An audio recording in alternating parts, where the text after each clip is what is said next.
एक बार एक बुजुर्ग स्त्री की मृत्यु हो गई। यमराज उसे लेने के लिए आए। स्त्री ने यमराज से पूछा, आप मुझे स्वर्ग ले जाएंगे या नरक? यमराज ने कहा, दोनों में से कहीं नहीं। तुमने इस जन्म में बहुत ही अच्छे कर्म किए हैं, इसलिए मैं तुम्हें सीधे प्रभु के धाम ले जा रहा हूँ। बुजुर्ग स्त्री खुश हो गई और धन्यवाद देते हुए बोली, परंतु मेरी आपसे एक विनती है। मैंने यहाँ धरती पर सभी से स्वर्ग और नरक के बारे में बहुत सुना है। मैं एक बार इन दोनों जगहों को देखना चाहती हूँ। यमराज बोले, तुम्हारे कर्म अच्छे हैं, इसलिए मैं तुम्हारी यह इच्छा पूरी करता हूँ। चलो हम स्वर्ग और नरक के रास्ते से होते हुए ही प्रभु के धाम चलेंगे। दोनों चल पड़े। सबसे पहले नरक आया।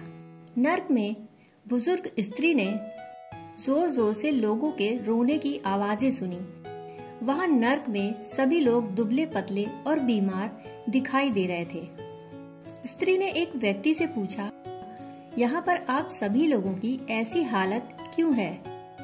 वह व्यक्ति बोला, तो और कैसी हालत होगी?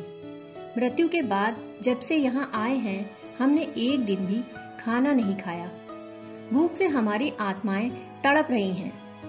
बुजुर्ग स्त्री की नजर एक विशाल पतीले पर पड़ी, जो कि लोगों के कद से 300 फीट ऊंचा होगा। उस पतीले के ऊपर एक विशाल चम्मच लटका हुआ था। उस पतीले से बहुत ही शानदार खुशबू आ रही थी।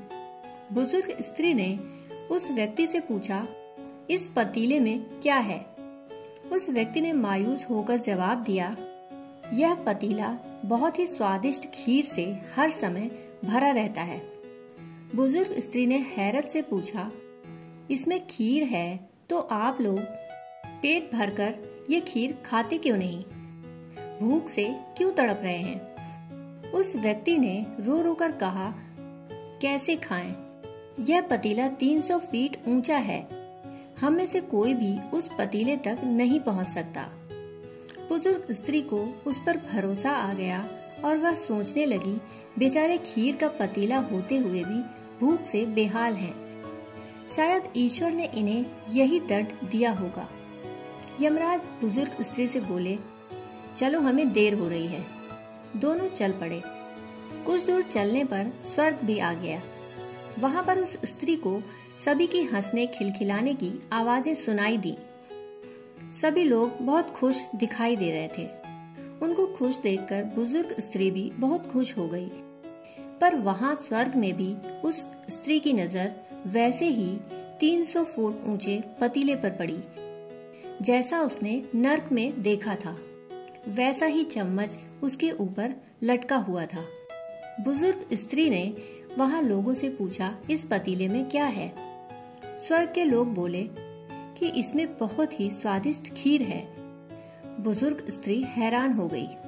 वह उनसे बोली, पर यह पतीला तो 300 फीट ऊंचा है और आप लोग तो इस तक पहुंच ही नहीं पाते होंगे। उस हिसाब से तो आप लोगों को खाना मिलता ही नहीं होगा। आप लोग तो भूख से बेहाल होंगे, पर मुझे तो आप सभी इतने खुश लग रहे हो, ऐसा कैसे?